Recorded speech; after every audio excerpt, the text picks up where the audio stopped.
कार्तिक मास महात्म्य कथा अध्याय 6। नारद जी बोले, जब 2 घड़ी रात बाकी रहे तब तुलसी की मृत्तिका, वस्त्र और कलश लेकर जलाशय पर जाएं। कार्तिक में जहां कहीं भी प्रत्येक जलाशय के जल में स्नान करना चाहिए।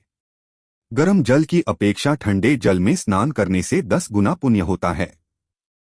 उससे 100 गुना पुण्य बाहरी कुएं के जल में स्नान करने से होता है। उससे अधिक पुण्य बावड़ी में और उससे भी अधिक पुण्य पोखर में स्नान करने से होता है। उससे 10 गुना झरनों में और उससे भी अधिक पुण्य कार्तिक में नदी स्नान करने से होता है।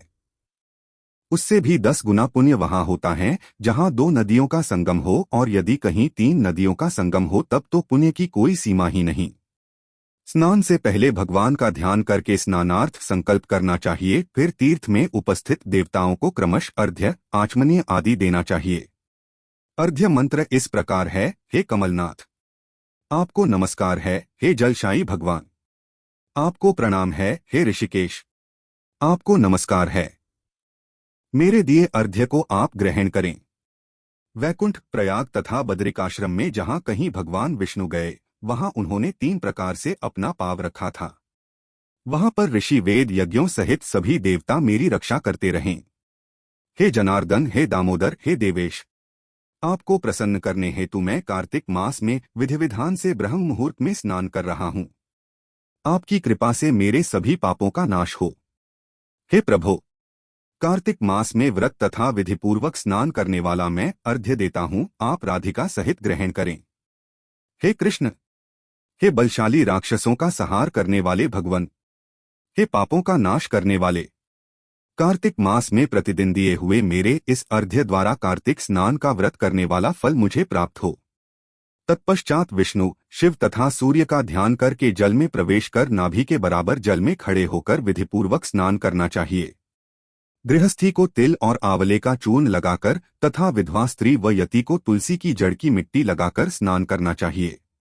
सप्तमी, अमावस्या, नवमी, त्रयोदशी, द्वितीया, दशमी आदि तिथियों को आंवला तथा तिल से स्नान करना वर्जित है।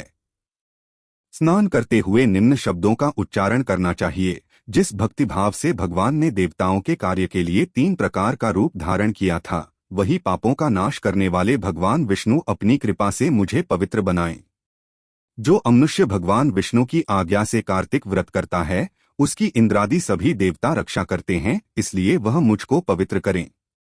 बीजों, रहस्यों तथा यज्ञों सहित वेदों के मंत्र कश्यप आदि ऋषि, इंद्रादि देवता मुझे पवित्र करें। अदिति आदि सभी नारियां, यज्ञ, सिद्ध, सर्प और समस्त औषधियां व तीनों लोकों के पहाड़ मुझे पवित्र करें। इस प्रकार कहकर स्नान करने के बाद मनुष्य को हाथ में पवित्री धारण करके देवता, ऋषि, मनुष्यों तथा पितरों का विधिपूर्वक तर्पण करना चाहिए। तर्पण करते समय तर्पण में जितने तिल रहते हैं उतने वर्ष पर्यंत व्रती के पितृगण स्वर्ग में वास करते हैं।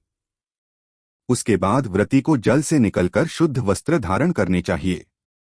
सभी तीर्थों के सारे कार्यों से निवृत्त होकर पुनः भगवान विष्णु का पूजन करना चाहिए। सभी तीर्थों के सारे देवताओं का स्मरण करके भक्तिपूर्वक सावधान होकर चंदन, फूल और फलों के साथ भगवान विष्णु को फिर से अर्घ्य देना चाहिए। अर्घ्य के मंत्र का अर्थ इस प्रकार है। मैंने पवित्र कार्तिक मास में स्नान किया है। हे विष्णु, राधा के साथ आप मेरे दिए अर्घ्य को ग्रहण करें। तत्पश्चात चंदन, फूल और तांबूल आदि से वेदपाठी ब्राह्मणों का श्रद्धापूर्वक पूजन करें और बारंबार नमस्कार करें।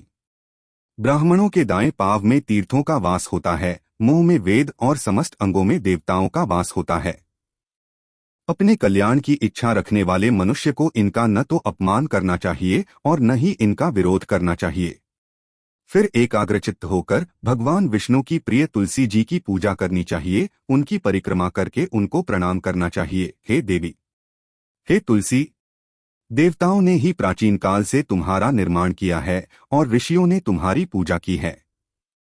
हे विष्णुप्रिया तुलसी, आपको नमस्कार है। आप मेरे समस्त पापों को नष्ट करो। इस प्रकार जो मनुष्य भक्तिपूर्वक कार्तिक व्रत का अनुष्ठान करते हैं वे संसार के सुखों का भोग करते हुए अंत में मोक्ष को प्राप्त करते हैं। कार्तिक मास महात्म्य कथा अध्याय 6 समाप्त।